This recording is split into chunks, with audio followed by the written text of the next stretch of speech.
Eyes of Tammy Faye is a new film directed by Mike Showalter, and this film stars Jessica Chastain and Andrew Garfield. And this is a biopic of Tammy Faye and her life revolving around her being a pastor, and also revolves around her husband, Jim Bakker. And now, I don't know much about Tammy Faye, or I don't know much about Jim Bakker. This is a biopic film telling this true story about her life, the rise and fall of Tammy Faye. I have like a small general idea of who Tammy Faye and Jim Bakker is. And those of you who don't know who they are, well, they are famous pastors, and they have like their own television programming and theme park during the 1970s and 80s.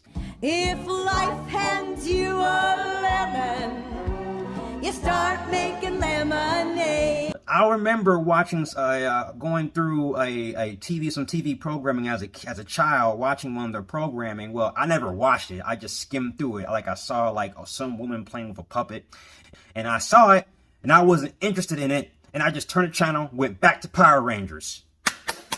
But yes, well, once I got into the movie, I was just blown away because of Jessica Chastain's performance as Tammy Faye. All the way from start to finish, all the way from the first scene, the first microsecond that you see in this movie, Jessica Chastain was unrecognizable, and I didn't see Jessica Chastain at all. I saw Tammy Faye. And the makeup and the prosthetics was fantastic. I was like, wow. And as we go deeper into the movie, like the film gives you information on how she met Jim Bakker. It tells a story about how she got into being a pastor, and also showed some details on the scandal as well. And also it focused on Jim Bakker. Now, Jim Bakker's being played by Andrew Garfield, and I thought Andrew Garfield did a fantastic job playing in his role. And I thought Andrew Garfield is a great actor. He's a tremendous actor, a little bit underrated. Now, I really love his performance in Hacksaw Ridge and Spider-Man, and hopefully he's in the new Spider-Man movie. Hopefully. He was a little bit recognizable, but something about his makeup was just a little bit off to me, because when I smile, my cheeks are evenly proportionate. When you smile, your cheeks are evenly proportionate. When Jim Bakker smiles, I'll leave a picture right here. You can probably see his cheeks are evenly proportionate. I mentioned before that they used prosthetics for Jessica Chastain and Andrew Garfield so they can blend into the character. But something about Andrew Garfield, when he smiled, the cheeks are a little bit disproportionate. It just was a little bit jarring to look at watching Andrew Garfield perform. But that is like a huge reach right there. I don't even know why I'll even mention it. But for me, when it comes to actors portraying real life people, the smallest details matter to me. Still, the performance-wise, he definitely did a good job. As you're going through this movie, you're going to get lots of uncomfortable conversations in this movie, because this movie delves deep into during that time, and in the back of the 1970s and 80s, there, people were against, homosexuality, LGBT, and the film delves into that. Now, thanks to us being in 2021, all of us are soft, and if you even mention the word,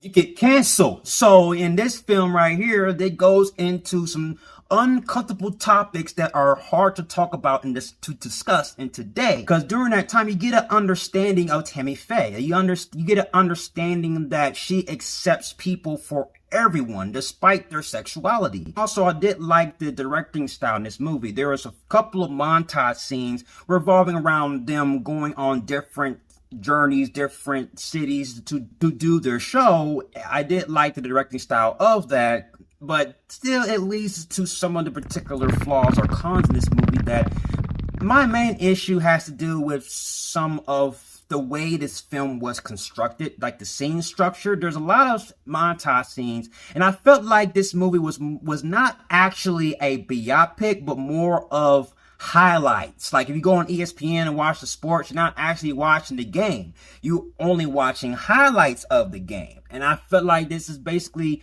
giving out highlights of her life, because the film jumps from certain points from her life. It doesn't seem seamless. And also, there was a scandal revolving around Jim Bakker during the 1980s that the film kind of skimmed over. I felt like they should have delved deeper into that scandal, but the film kind of skims over it and just focused some on the scenes of developing their character through montage scenes. which is okay, but it did take away the emotional finality because I didn't really have much emotional ground pull as much as I really wanted to revolve around that scandal. So other than that, this film was a pretty good movie. Yeah, this is the best performance from Jessica Chastain's career. She was unrecognizable. I absolutely loved her performance. I gotta give Eyes of Tammy Faye a Christian Bale Batman. This is a really good movie. The film does a good job of going through, giving out highlights. But if you want to get more information like on the scandal, I recommend going to Wikipedia. This movie doesn't do a good job of telling what exactly happened in the scandal. So, but other than that, this film is pretty good. So yes, that's my review of Eyes of Tammy Faye. Have you seen Eyes of Tammy Faye? What are your thoughts? Comment below. Let's talk about it. And I'll see you guys in my next review. If you like everything you see and you agree, just click like here to join me in the Batman family. I have more Batman-tastic reviews in the way. You have been warned. Till then, ciao.